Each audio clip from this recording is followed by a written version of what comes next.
Sản phẩm mà ngày hôm nay Roxy Việt Nam muốn giới thiệu đến với các bạn đó chính là chiếc máy rửa bát công nghiệp ATA có mã số ATR3800ED được sản xuất tại Italia.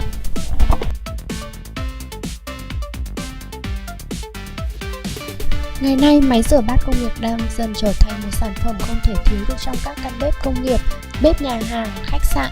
Với ưu điểm năng suất rửa cao, tiết kiệm chi phí, giảm nhân công, máy rửa bát công nghiệp luôn là sự lựa chọn hàng đầu trong những việc đầu tư của các căn bếp lớn. Với một chiếc máy rửa bát ATA, việc đầu tư thông minh của bạn sẽ mang đến lợi nhuận lớn hơn gấp nhiều lần.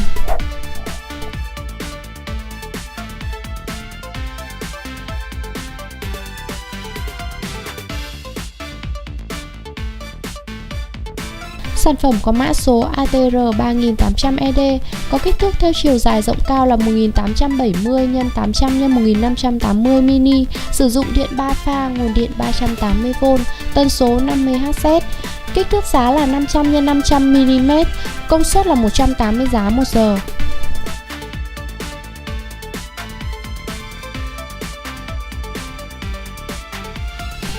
ATA đã và đang đi đầu trong việc đổi mới và phát triển thiết bị bếp, máy rửa bát trên khắp thế giới. Sản phẩm máy rửa bát ATA luôn đạt chất lượng hàng đầu, kèm theo đó là sự tiện dụng và dễ dàng trong quá trình sử dụng. Với mẫu mã đa dạng, sản phẩm máy rửa bát ATA phù hợp với các căn bếp nhỏ cũng như là các công trình rộng lớn, khối lượng rửa lớn. Máy rửa bát công nghiệp phù hợp với các nhà ăn công nghiệp, phục vụ hàng ngàn suất ăn mỗi ngày. Máy có khả năng rửa các loại chén, bát, đĩa, ly, khay và nhiều vật dụng khác trong nhà bếp, nhanh, sạch và tiết kiệm chi phí.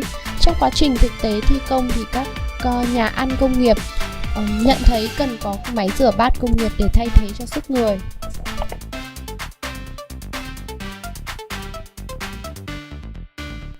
Các bạn có nhu cầu tư vấn hay là mong muốn sở hữu cho mình một chiếc máy rửa bát công nghiệp thì hãy liên hệ với chúng tôi theo số điện thoại bên dưới nhé.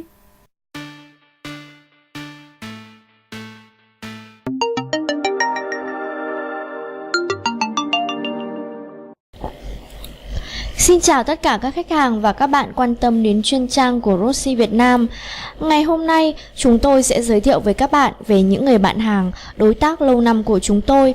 Họ là những hãng sản xuất thiết bị nhà bếp công nghiệp nổi tiếng hàng đầu trên thị trường bếp công nghiệp thế giới. Và ở chuyên đề này, Roxy Việt Nam xin được trân trọng gửi đến quý khách hàng thông tin về hãng sản xuất máy chế biến thực phẩm chuyên nghiệp ATA, một trong những tập đoàn danh tiếng hàng đầu đến từ Italia. ATA là một trong những công ty hàng đầu thế giới trong lĩnh vực sản xuất thiết bị bếp công nghiệp. Máy rửa bát ATA cũng như các dòng bếp ga của ATA được phân phối rộng khắp trên tất cả các châu lục. Nhà máy của ATA được đặt tại Italia, một trong những quốc gia có công nghệ sản xuất máy móc công nghiệp hàng đầu thế giới. Với uy tín nhiều năm trong lĩnh vực xuất nhập khẩu và phân phối các mặt hàng công nghiệp, tập đoàn kinh doanh đa ngành chuyên xuất nhập khẩu hàng hóa, Roxy Việt Nam đã nhận được sự cho phép của ATA Primacy để nhận phân phối và phát triển thương mại và là đại diện cho ATA tại thị trường Việt Nam. Dưới đây là một trong số những thông tin về ATA mà chúng tôi muốn giới thiệu với tất cả các quý khách hàng. Tập đoàn ATA đã và đang đi đầu trong việc đổi mới và phát triển thiết bị máy rửa bát cũng như thiết bị bếp trên khắp thế giới. Từ năm 1984 đến nay, ATA đã mở rộng thị trường đầu tư của khách hàng và tìm kiếm các thị trường mới để đáp ứng nhu cầu người dùng ở khắp mọi nơi. Việc phát triển ổn định của tập đoàn ATA đã được đánh dấu bằng các giai đoạn phát triển khác nhau, đó là sản xuất chu đáo kết hợp với tầm nhìn xa và luôn đổi mới sáng tạo.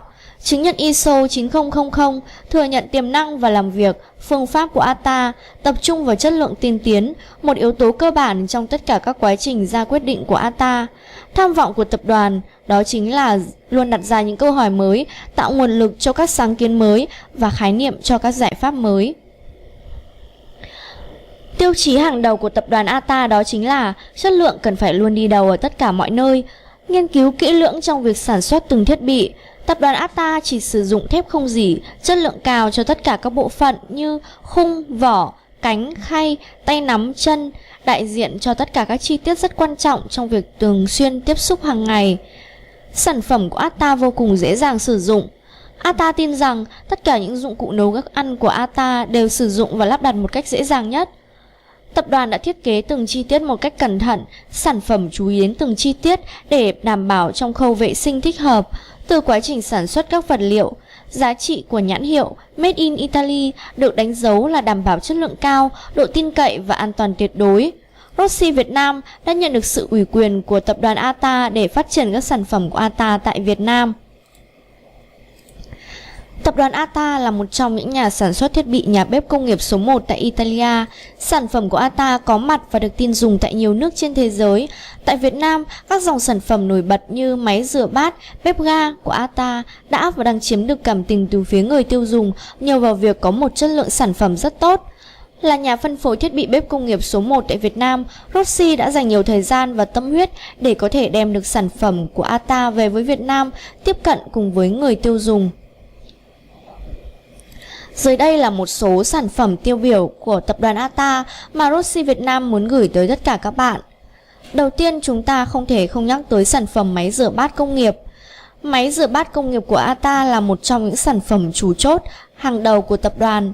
Máy rửa bát điện ATA có nghĩa là vệ sinh, độ tin cậy và chi phí vận hành thấp. Là một công ty trong những đất nước phát triển Made in Italy, công nghệ của ATA đi đầu về bảo vệ môi trường nhưng vẫn đảm bảo cho khách hàng có hiệu quả sử dụng sản phẩm tuyệt vời. Máy rửa bát ATA có một bảng điều khiển sáng tạo nhờ vào logic mềm cảm ứng, cho phép bạn thiết lập các thông số làm việc tùy thích, cắt bỏ lãng phí năng lượng và thời gian. Các sản phẩm của ATA đều đạt chứng chỉ an toàn ISO 9001. Sản phẩm được lắp ráp tại Italia. Máy rửa bát điện ATA còn có những ưu điểm đó là vận hành rất đơn giản, thiết kế thời trang, tối ưu với giao diện sử dụng thân thiện. Dòng sản phẩm thứ hai mà Rossi Việt Nam muốn gửi tới tất cả các bạn đó chính là máy rửa ly, máy rửa chén của ATA. Với chiếc máy rửa ly chén này thì có khung vỏ, các bộ phận được làm bằng inox 304 chống rỉ, có cơ điện hoạt động. Tiêu chuẩn được trang bị với một sự viện trợ rửa được xây dựng trong kết quả sấy khô tốt nhất. Tiêu chuẩn được trang bị với đường dẫn kết nối cho chất tẩy rửa hiệu quả, có trang bị giỏ chứa ly chén chuyên dụng, có hệ thống hẹn giờ, cảm biến tinh vi. Và dòng sản phẩm nữa cũng rất là chủ chốt của tập đoàn mà Rossi Việt Nam muốn gửi tới tất cả các bạn phần thông tin, đó chính là chiếc bếp ga công nghiệp của ATA. Bếp ga công nghiệp của ATA có phần khung bằng thép không rỉ, nút bấm bằng nhựa Azermic, hệ thống sưởi thu được thông qua các đầu đốt ngọn lửa, ổn định kép với các công suất khác nhau. Mỗi chiếc đầu đốt của bếp ga ATA được cung cấp với một vòi khí an toàn, cho phép đầu ra được điều chỉnh từ tối đa đến mức tối thiểu. An toàn được đảm bảo bởi một cặp nhiệt điện được duy trì hoạt động bằng ngọn lửa của đầu đốt thí điểm. Phần bề mặt gang cũng như là phần đầu đốt được làm bằng gang chịu lửa và chống cháy. Phần bề mặt được đặt trên các bề mặt đúc với các cạnh được làm tròn để làm sạch dễ dàng, tránh tràn chất lỏng. Khay bằng thép không rỉ với các cạnh tròn đặt lưới đầu đốt, dễ dàng tháo lắp để có thể làm sạch. Phần chân được làm bằng thép không rỉ, chúng ta có thể điều chỉnh độ cao. Thử nghiệm với khí tự nhiên hoặc là LPG theo nhu cầu của người dùng. Phụ kiện luôn có sẵn. Hiện Rossi Việt Nam đang là một trong những đại diện thương mại chuyên nghiệp cho tập đoàn ATA tại Việt Nam. Chúng tôi đã và đang cùng với ATA tham gia cung cấp máy rửa bát cũng như các sản phẩm bếp ga công nghiệp cho rất nhiều dự án hàng đầu tại Việt Nam. Nếu công ty bạn là một khách sạn, nhà hàng, khu nghỉ dưỡng hay bệnh viện, trường học hoặc trung tâm hành chính, các bạn hãy lựa chọn ngay sản phẩm của tập đoàn ATA Italia cho công việc của mình như một quyết định khôn ngoan nhất với chất lượng đẳng cấp châu Âu, hàng hóa xuất xứ từ Italy. Rossi Việt Nam khẳng định sẽ đem đến cho quý khách hàng sự lựa chọn hàng đầu trong lĩnh vực thiết bị bếp công nghiệp.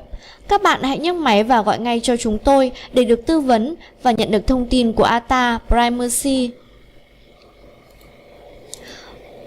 Rossi Việt Nam, nhà phân phối máy chế biến thực phẩm chuyên nghiệp số 1 tại Việt Nam. Chúng tôi luôn có mối quan hệ hợp tác thân thiết với 150 công ty và tập đoàn chuyên sản xuất máy chế biến thực phẩm đến từ nhiều quốc gia trên thế giới. Phương châm làm việc của chúng tôi đó chính là luôn tìm tòi những tinh túy của ngành máy chế biến thực phẩm, đem lại những giá trị dành cho công việc của quý vị, giải phóng nhân sự, tiết kiệm chi phí, nâng cao hiệu quả, khơi nguồn đam mê và kiến tạo sự thành công. Cảm ơn quý khách hàng đã quan tâm đến các sản phẩm và dịch vụ của ATA nói riêng, cũng như các sản phẩm và dịch vụ của Rossi Việt Nam nói chung. Để theo dõi và biết thêm thông tin chi tiết của chúng tôi, xin vui lòng liên hệ theo các kênh dưới đây: website rossi.vn, Facebook www.facebook.com/Rossi Việt Nam, hoặc các bạn cũng có thể click trực tiếp vào channel Rossi Việt Nam của chúng tôi trên YouTube. Để cập nhật những chương trình khuyến mại và giá tốt nhất về sản phẩm cũng như dịch vụ của ATA, quý khách hàng vui lòng liên hệ theo các số điện thoại dưới đây.